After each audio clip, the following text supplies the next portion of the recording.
Hello friends, I am Ashish Atal, Professor of Tourism in Pandit CLS Government College Karnal. Today we are going to discuss yet another topic from your subject International Tourism. The name of the topic is Factor Affecting the Growth of International Tourism. वो क्या क्या घटक हैं, वो कौन कौन से चीज़ें हैं जो कि इंटरनेशनल टूरिज़्म को अफेक्ट करती हैं.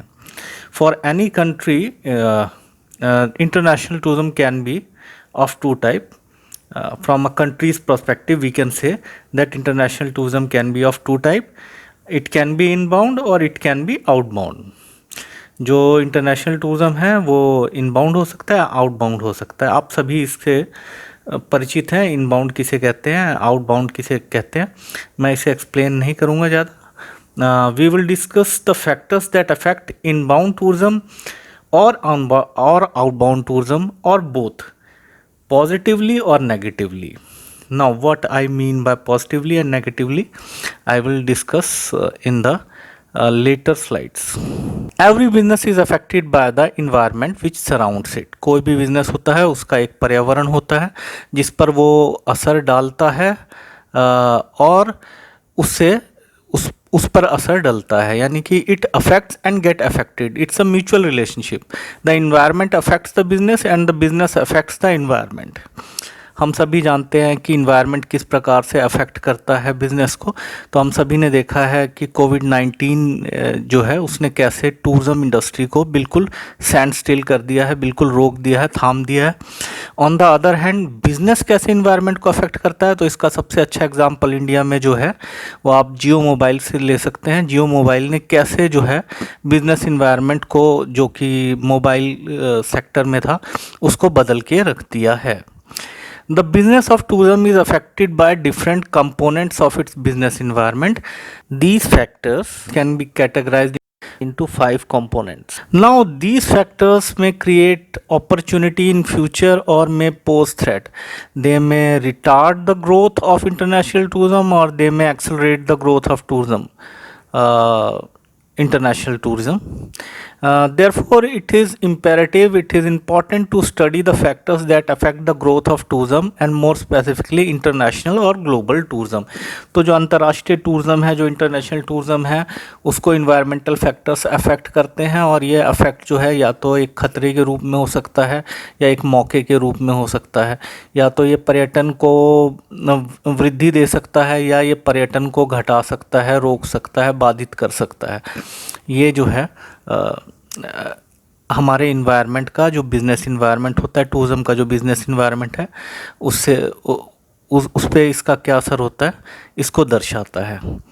अगर हम बात करें टूरिज़्म की या किसी भी बिज़नेस की, तो categorisation of factors affecting the growth of international tourism. तो वैसे तो हम बात करें तो बहुत सारे घटक हैं, बहुत सारे कंपोनेंट्स हैं जो इंटरनेशनल टूरिज़्म पर असर डालते हैं, अंतर्राष्ट्रीय पर्यटन के ऊपर असर डालते हैं. परंतु अपनी सुविधा के लिए हमने उनको कैटेगराइज कर लिया है, उनको अलग अलग ग्रुप्स में, कैटेगरी में विभक्त कर लिया है, उनको डिवाइड कर दिया है.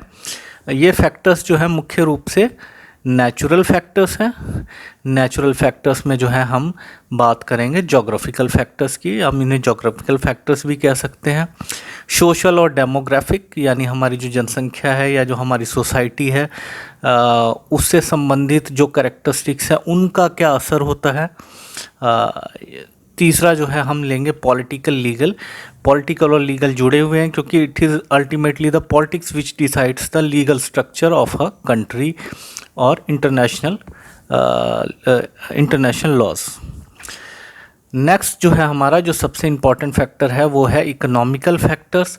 तो वो अर्थव्यवस्था के कौन से घटक हैं जो अंतर्राष्ट्रीय पर्यटन पर असर छोड़ते हैं, अंतर्राष्ट्रीय पर्यटन को बढ़ावा देते हैं या उसके लिए बाधाएं पैदा कर सकते हैं, इनके बारे में हम डिस्कशन करेंगे. और लास्ट में जो है टेक्नोलॉजिकल फैक्टर है, यानी कि तकनीक, हर बिज़नेस में तकनीक का असर होता है. या तकनीक के आने से कोई बिज़नेस बढ़ भी सकता है या घट भी सकता है. तो हम टेक्नोलॉजी के बारे में डिस्कशन करेंगे. ये हमारे जो हैं 5 फैक्टर के बारे में हमारी डिस्कशन रहेगी इस पर्टिकुलर लेक्चर सेशन के अंदर. सबसे पहला फैक्टर है नेचुरल क्लैमिटीज़ या नेचुरल फैक्टर्स। सबसे पहला फैक्टर जो है नेचुरल फैक्टर्स है। तो नेचुरल फैक्टर्स में हमारे पास मुख्य रूप से 3 फैक्टर्स जो हैं हमने इस कैटेगरी के अंदर डाले हैं। सबसे पहला है नेचुरल क्लैमिटीज़, यानी कि जो है नेचुरल आपदा हमारी जो है उसकी बात करें, आपदाएं जो आती हैं, जैसे कि आजकल कोविड-19 चल रहा है, या नेपाल में अर्थक्वेक था, या सारस का केस है। तो ये क्या है, नेचुरल जो है हमारी प्राकृतिक आपदाएं हैं। और प्राकृतिक आपदाओं का सभी बिजनेसेस पे असर पड़ता है, बट पर्यटन पर इनका ज़्यादा असर पड़ता है, क्योंकि पर्यटन जो है सोसाइटी के अंदर होता है, सोसाइटी से घुला मिला है। It is not only economical phenomena, it is socio cultural phenomena as well. दूसरा जो फैक्टर है इसमें आता है वो है नेचुरल डाइवर्सिटी, यानी कि हमारी प्राकृतिक विभिन्नता कितनी है। आप कहेंगे प्राकृतिक विभिन्नता का क्या लेना देना है, नेचुरल डाइवर्सिटी का क्या लेना देना है? तो हम कह सकते हैं the countries which have very rich geographical biodiversity always have the scope to travel and develop new tourism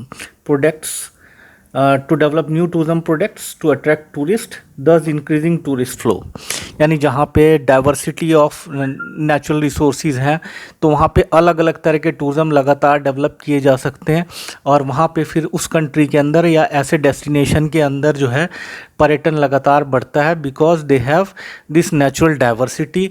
वहाँ पे प्राकृतिक विभिन्नता है, तो वो प्राकृतिक भिन्नता जो है, वो प्राकृतिक भिन्नता आपको अलग अलग तरह के टूरिज़्म रिसोर्सेज देती हैं। हम अपने कंट्री का केस ले ले तो हमारे पास डेजर्ट्स भी हैं, हमारे पास माउंटेन्स भी हैं, हमारे पास लेक्स भी हैं, सी भी है, कोस्ट लाइन है, वी हैव आइलैंड्स ऑल्सो। तो हमारे पास अलग अलग तरह के पर्यटन के लिए बहुत ज़्यादा स्कोप है, बहुत ज़्यादा मौके अवेलेबल हैं। मैं नेचुरल डाइवर्सिटी के बारे में ये कह सकता हूँ, people seek for by visiting the places that have different और यूनिक नेचुरल फीचर। लोग कहाँ जाते हैं? ऐसी जगहों पर जाते हैं जिसका जो नेचुरल कैरेक्टरिस्टिक है, जहाँ का नेचर जो है डिफरेंट है या यूनिक है, और ऐसी जगहों को देखना पसंद करते हैं। मैदान के लोग पहाड़ों में जाना पसंद करते हैं, पहाड़ों के लोग जो हैं बीचेस को देखना पसंद करते हैं, या कोई यूनिक फीचर है उसको देखने के लिए लोग वहाँ पे जाते हैं। तो जिसके पास जितने ज़्यादा यूनिक फीचर होंगे या जितनी ज़्यादा डाइवर्सिटी होगी, वहाँ पे पर्यटन उतना ही ज़्यादा ग्रो करने की संभावना होती है, बशर्ते कि वो कंट्री उसको प्रमोट करने के लिए कोशिश करे, एंड ओवर करे। This endeavour leads to the search of newer places, thus contributing to the growth of tourism. ऐसा हम कह सकते हैं कि अगर हम प्रयास करें तो हम जो है नए जगहों को ढूंढ सकते हैं, नए तरह के टूरिज़्म को ढूंढ सकते हैं, और वहाँ पर जो है टूरिज़्म की ग्रोथ को बढ़ावा दे सकते हैं। फैक्टर है क्लाइमेट। क्लाइमेट भी किसी कंट्री के लिए इम्पॉर्टेंट फैक्टर हो सकता है इंटरनेशनल टूरिज़्म को।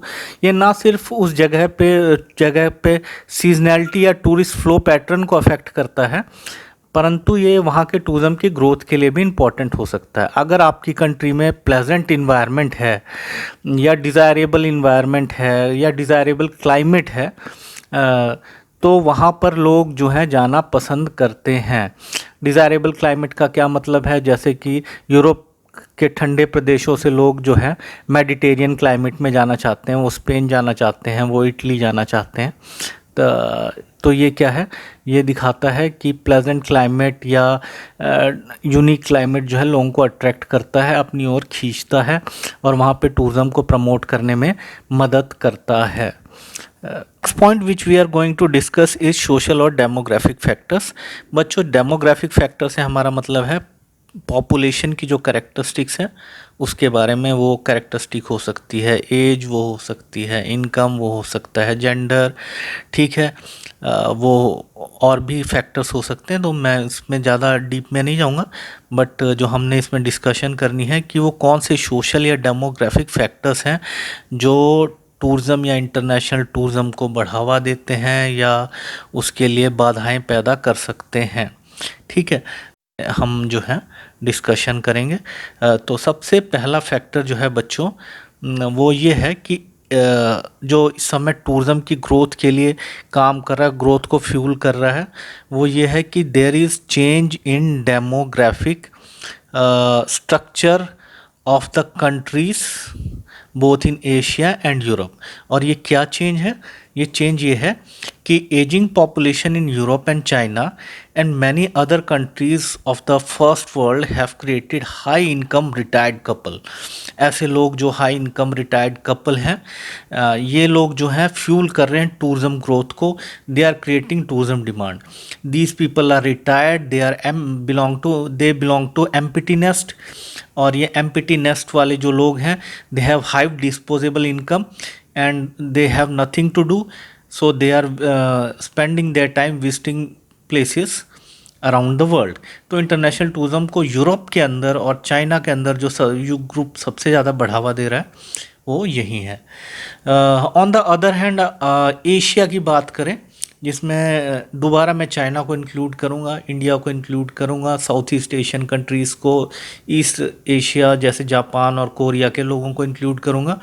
वहाँ पे क्या है, एक सिंगल और यंग प्रोफेशनल्स जो हैं उभर के आ रहे हैं, वाइट कॉलर वर्कर्स उभर के आ रहे हैं, who have very high income और आइदर दे आर सिंगल और दे हैव फैमिली, और इन लोगों के पास डिस्पोजेबल इनकम है। These people are venturing out for outbound tourism, और ये लोग आउटबाउंड टूरिज़्म को बढ़ावा दे रहे हैं, और जिसके कारण जो है एशिया नया जो है सोर्स मार्केट के रूप में उभरा है, खास करके China, Japan, Korea, India, even south east Asia के कंट्रीज़ जो हैं, they have come up as the source market factor.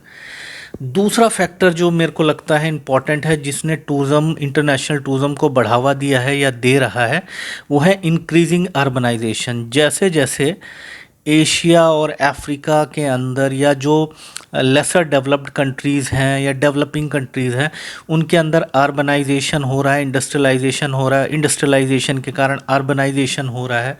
तो अर्बनाइजेशन के साथ एक चीज़ बढ़ रही है, वो है टूरिज़्म।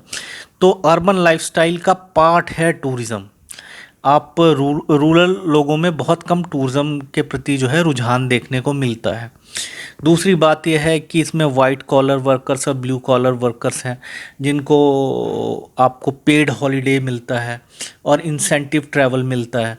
तो ऐसे लोग जो हैं पेड हॉलीडेज़ और इंसेंटिव ट्रैवल को जो है उनके लिए एक मोटिवेशन का काम करता है। It works as a motivation for them and they travel. तो डोमेस्टिक टूरिज़्म तो इससे बढ़ता ही बढ़ता है, और साथ साथ इंटरनेशनल टूरिज़्म भी इससे बढ़ता है। दूसरी बात है कि अर्बनाइजेशन के साथ बिजनेस बढ़ेगा, और बिजनेस बढ़ेगा तो बिजनेस टूरिज़्म भी बढ़ेगा।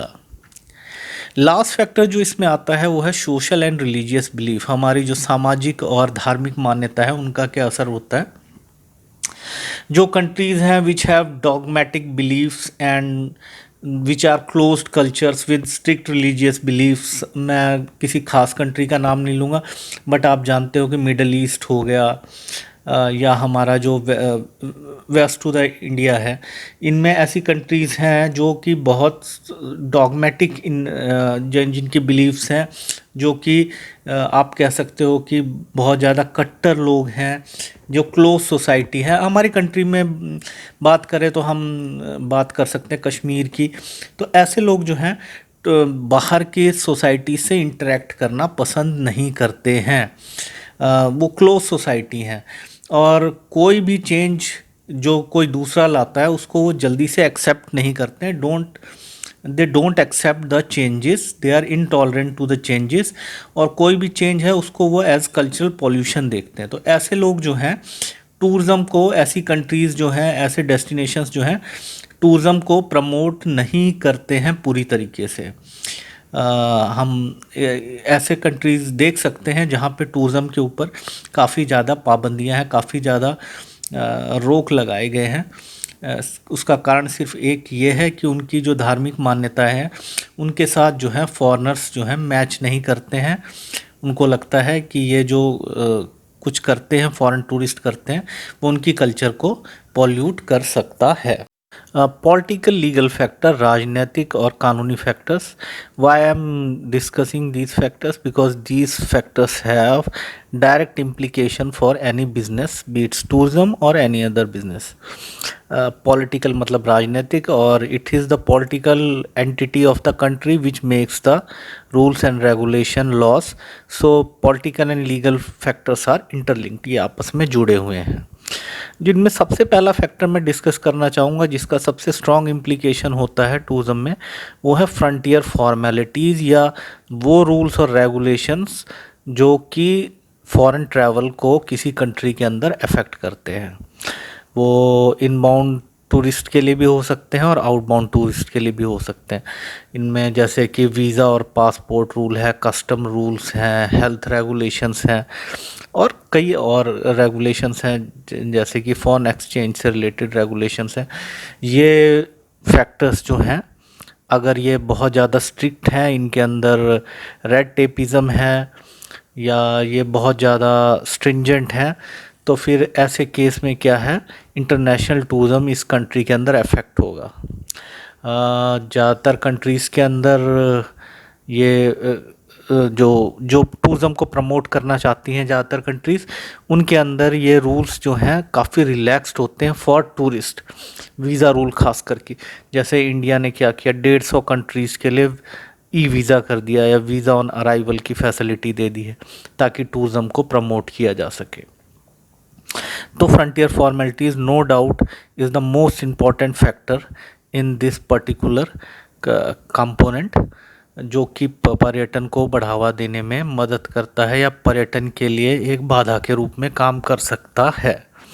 हमने देखा है कि यूएसए के केस में किस strict custom rules, security rules जो हैं वहाँ पे वीज़ा रूल्स को जितना ज़्यादा स्ट्रिक्ट किया गया है वहाँ पे इंटरनेशनल टूरिज़्म घटा है, घट रहा है, ठीक है, बढ़ने की बजाय.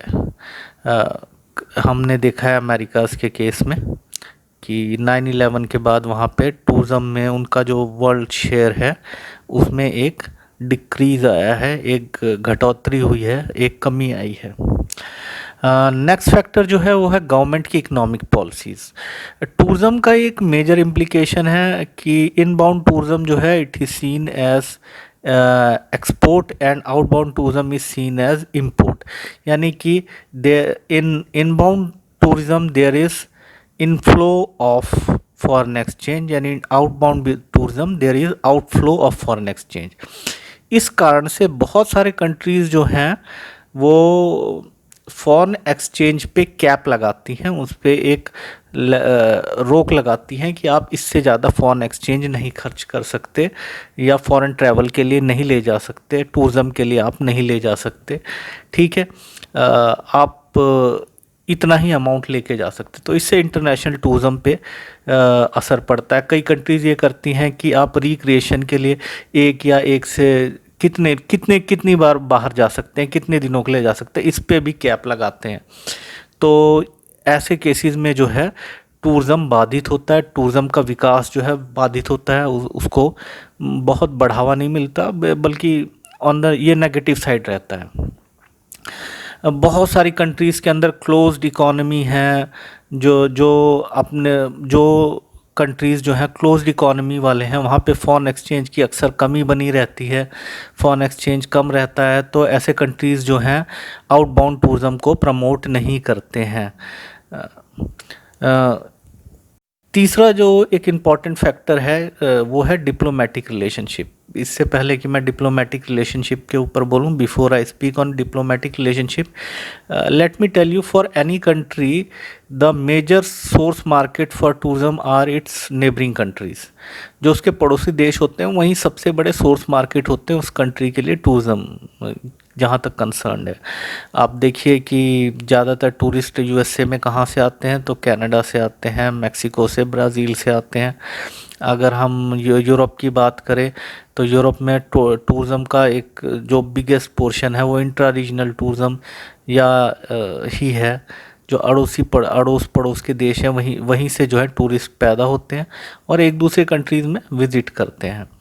तो अगर आपके अपने डिप्लोमेटिक रिलेशनशिप किसी कंट्री के साथ ठीक नहीं है, खासकर अपने नेबरिंग कंट्रीज़ के साथ ठीक नहीं है, तो टूरिज़्म उस कंट्री के अंदर जो है अफेक्ट होगा to the large extent. International tourism काफ़ी हद तक वहाँ पर जो है बाधित होगा। जैसे कि हम इंडिया के केस में ले तो we don't have very good relationship with Pakistan, we have strained relationship with many of our neighbours.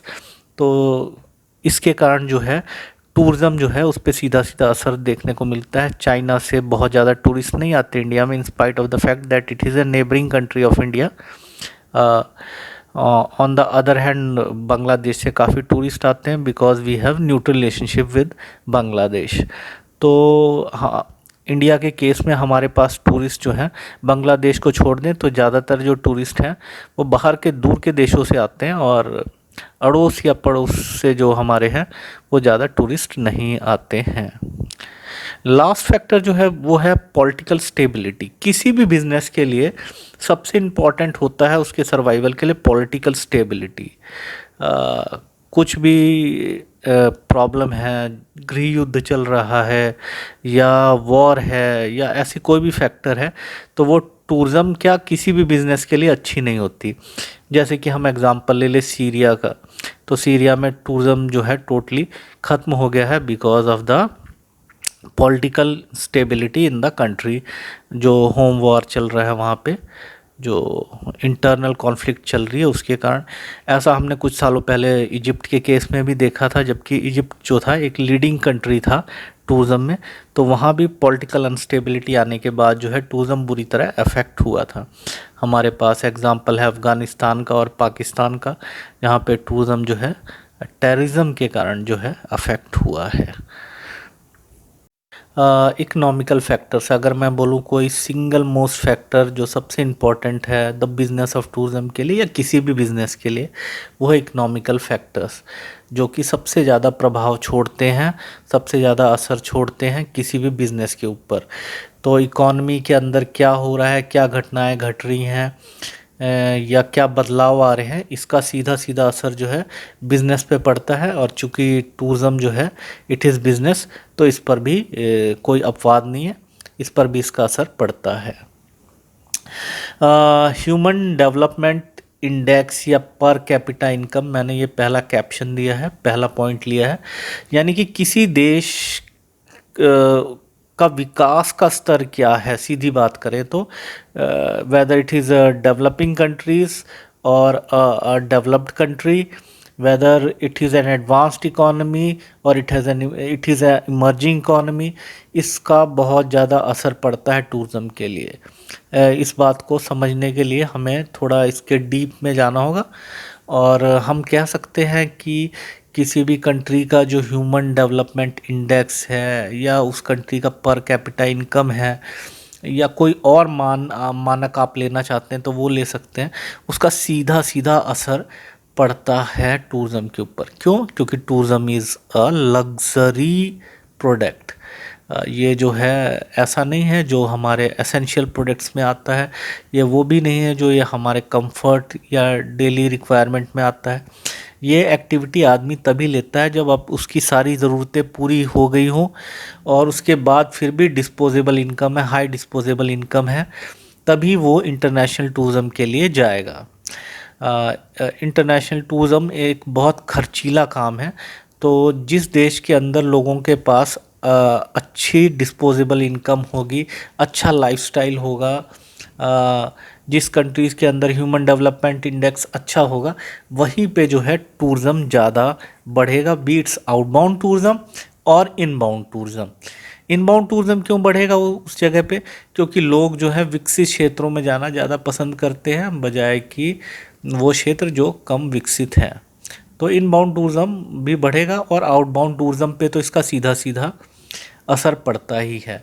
यानी कि सोर्स मार्केट वही कंट्रीज़ बनती हैं जहाँ पे हाई ह्यूमन डेवलपमेंट इंडेक्स है, हाई पर कैपिटा इनकम है। फैक्टर जो है वो है फॉरेक्स रिजर्व। कोई कंट्री आउटबाउंड टूरिज़्म को तभी प्रमोट करती है जब उसके पास फॉरेक्स रिज़र्व की सिचुएशन कंफर्टेबल हो, उसके पास एक्सेस में फॉरेन रिज़र्व हो, यानी कि जितना उसे इंपोर्ट करना है उसके बाद उसके पास काफ़ी सारा फॉरेन एक्सचेंज बच रहा हो।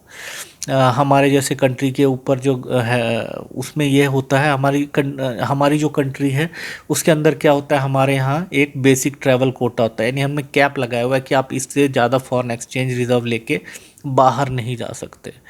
तो डेवलपिंग कंट्रीज़ अक्सर जो है आउटबाउंड टूरिज़्म को रिस्ट्रिक्ट करने की कोशिश करती हैं, उस पर जो है रोक लगाने की कोशिश करती हैं, ताकि उनका जो फॉरेन एक्सचेंज रिज़र्व है वो बना रहे।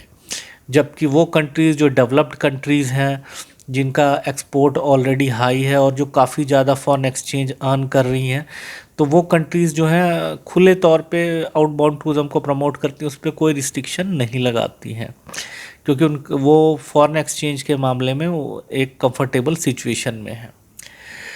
थर्ड फैक्टर जो है वो है infrastructure for tourism and civic amenities. ये पहले पॉइंट में मैं इसके बारे में थोड़ा सा डिस्कस कर चुका हूँ, हाईलाइट कर चुका हूँ कि हम उन्हीं डेस्टिनेशंस को ज़्यादा प्रेफर करते हैं जहाँ का टूरिज़म या जनरल इंफ्रास्ट्रक्चर अच्छा हो, जहाँ अच्छी सिविक एमिनिटीज़ हो। क्योंकि टूरिज़म क्या है, टूरिज़म बेसिकली एक प्लेजर एक्टिविटी है। तो प्लेजर एक्टिविटी होने के कारण हम कोई भी ऐसी जगह पे जाना जनरली पसंद नहीं करते, आम टूरिस्ट नहीं जाना पसंद करता। मास टूरिज़्म के अंदर जो टूरिस्ट इन्वॉल्व हैं वो ऐसी जगह पे जाना पसंद नहीं करेंगे जहाँ पे सिविक एमिनिटी पुअर हों। मैं उन टूरिस्ट की बात नहीं कर रहा हूँ जो एडवेंचरर्स और एक्सप्लोरर्स की कैटेगरी में आते हैं, मैं बात कर रहा हूँ आम टूरिस्ट की, जो कि मास टूरिज़्म का हिस्सा है। तो वो टूरिस्ट ऐसी जगहों पर नहीं जाना पसंद करेगा जहाँ पर उसे कंफर्ट जोन ना मिले, उसको बेसिक सिविक एमिनिटीज़ ना मिले, या इंफ्रास्ट्रक्चर ऑफ टूरिज़्म जहाँ पर ना हो, जैसे कि अकोमोडेशन है, एसेसिबिलिटी है, ये फैसिलिटीज़ नहीं मिल रही उसे, तो वहाँ पे जाना क्यों पसंद करेगा। लास्ट फैक्टर जो है वो बहुत इम्पॉर्टेंट है, वो है फॉरेक्स रेट। आपकी करेंसी की value in comparison to another currency, और इन कंपैरिजन टू डॉलर, और इन कंपैरिजन टू पाउंड और यूरो, और in comparison to some other currency क्या है।